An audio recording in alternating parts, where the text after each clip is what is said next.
Hai, kali ini aku mau kerangkum kisah kakek tua yang kesepian dan menjalin hubungan cinta dengan seorang suster cantik di taman. Perkenalkan, kakek tua ini bernama Sugiyoto, tentunya adik dari kakek Sugiono. Dia sudah lama tinggal mati oleh istrinya, kesepian, sudah lama tidak bisa mantap-mantap. Dia sering bermimpi tentang istrinya. Dibangunkan oleh anaknya, Mari, sang kakek tinggal sendirian di rumah itu sejak istrinya meninggal. Mari mengajak kakek untuk pindah dan tinggal bersama dengan dia dan suaminya, dengan alasan takut ada apa-apa kalau sudah tua tinggal sendiri. Walaupun asalnya si kakek sedikit enggan, akhirnya dia setuju juga.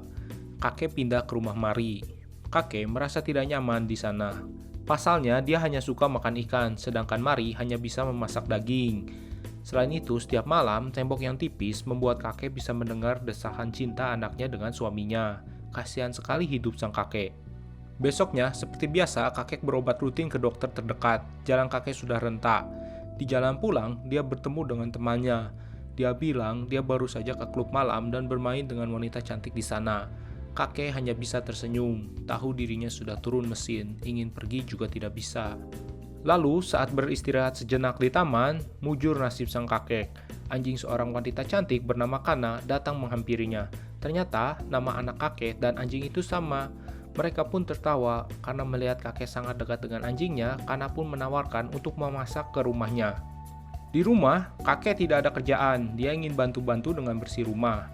Kakek kampret ini malah nyedot vakum jam 6 pagi. Ya alhasil kena semprot anaknya. Bosan di rumah, kakek keluar lagi duduk-duduk di pinggir sungai. Asik, ketemu lagi deh sama si Kana yang tadi. Lagi bawa anjingnya jalan-jalan. Kakek curhat di sana. Ujarnya anaknya sangat cerewet. Keluar suruh bawa HP, kalau gak dibawa ntar ngambek. Ngobrol-ngobrol, ternyata ulang tahun Kana sama dengan mendiang istrinya. Kana gembira, lalu mengundang sang kakek ke rumahnya. Rumah Kana sangat luas. Kana menjelaskan dulu dia hampir menikah dengan seorang pria kampret. Pria itu tidak punya pekerjaan, tapi Kana sangat mencintainya dan setiap malam wik-wik dengannya. Tapi suatu hari, tiba-tiba pria itu menemukan wanita yang lebih kaya dari Kana. Kana pun dicampakkan begitu saja. Kemudian Kana bilang sianida. Kakek pun terkejut. Ayahnya memiliki pabrik kimia, jadi dia dengan mudah mendapatkannya. Dengan sianida, Kana bermaksud mengakhiri hidupnya dengan itu. Kakek marah mendengarnya dan menghiburnya. Untungnya Kana mengerti.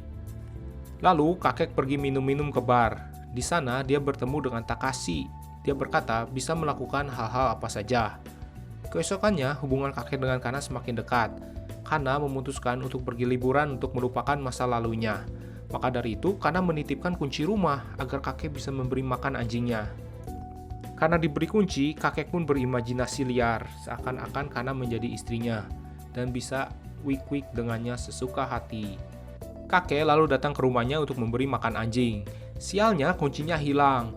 Kakek mencarinya ke taman tadi saat dia bermimpi. Bisa kacau hubungan kakek dengan Kana jika anjingnya sampai mati kelaparan. Kakek pun teringat dengan Takeshi dan segera menemuinya di bar untuk membantunya membuka pintu. Malam itu juga, berdua mereka datang. Kakek segera memberi makan anjing yang kelaparan.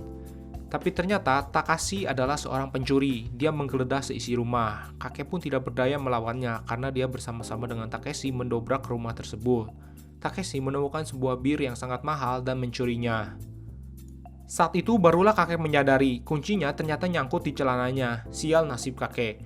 Kakek pun hanya bisa pulang. Dia bermimpi lagi yang aneh-aneh. Di mimpinya Takashi masuk ke rumah Kana dan mantap-mantap dengannya. Sedangkan kakek hanya bisa melihat dari pinggir. Keesokannya, kakek mengetahui bahwa Takashi bunuh diri. Polisi bilang Takashi meminum bir yang mengandung sianida. Kakek pun mengerti dan tersenyum lega. Kana yang pulang dari liburannya terlihat sangat bahagia. Kakek lalu memberikan uang untuk membantu biaya sewa rumahnya. Kana pun menangis bahagia dan memeluknya.